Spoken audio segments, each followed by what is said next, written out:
পণ্যবাহী জাহাজে বিধ্বংসী অগ্নিকাণ্ডের ঘটনা। মুড়িগঙ্গার কাছে নদীর চরে দাঁড়িয়ে থাকা পণ্যবাহী জাহাজে আগুন লাগার ঘটনা ঘটেছে এবং দাউ দাউ করে জ্বলতে থাকে, আগুনে জ্বলতে থাকে এবং কালো ধোঁয়া রীতিমতো আকাশে ছড়িয়ে পড়ে। মুড়িগঙ্গা নদীর চরে দাঁড়িয়ে থাকা পণ্যবাহী জাহাজে আগুন, যদিও খুব একটা ক্ষয়ক্ষতি হয়নি এমনটাই জানা যাচ্ছে। পুলিশ ও দমকল ঘটনাস্থলে গিয়ে আগুন নিয়ন্ত্রণে আনে। কোয়েল মণ্ডল রয়েছেন আমাদের প্রতিনিধি। কোয়েল, পণ্য সামগ্রী যেখানে ছিল জাহাজে, কোনো ক্ষয়ক্ষতি হয়েছে কি জানা যাচ্ছে?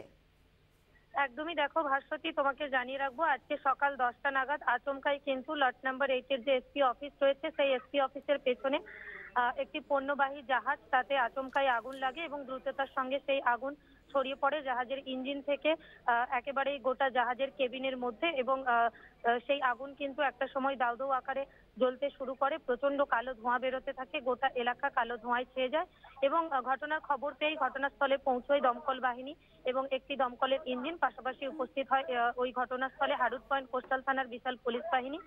দীর্ঘ প্রায় 1.5 ঘন্টার প্রচেষ্টায় অবশেষে সেই আগুন নিয়ন্ত্রণে আসে দমকলের একটি ইঞ্জিনের প্রচেষ্টায়। এবং যেমনটা জানা যাচ্ছে, এই যে পণ্যবাহী জাহাজ, এটি দীর্ঘ প্রায় 6 মাস ধরে ওই জায়গাতে দাঁড় করানো ছিল এবং জাহাজটি রিপেয়ারিং এর কাজ চলছিল এবং মূলত জাহাজে মধ্যে বেশ কিছু তেল ছিল এবং যেহেতু কাজ চলছিল, গ্যাস কাটারের সেই গ্যাসের সিলিন্ডার ছিল, স্বাভাবিকভাবেই ভয়ঙ্কর আকার নিতে পারত, কিন্তু দমকল কর্মীদের প্রচেষ্টায় কিন্তু সেই ভয়ঙ্কর আকার না নিলেও বেশ কিছু ক্ষয়ক্ষতি হয়েছে।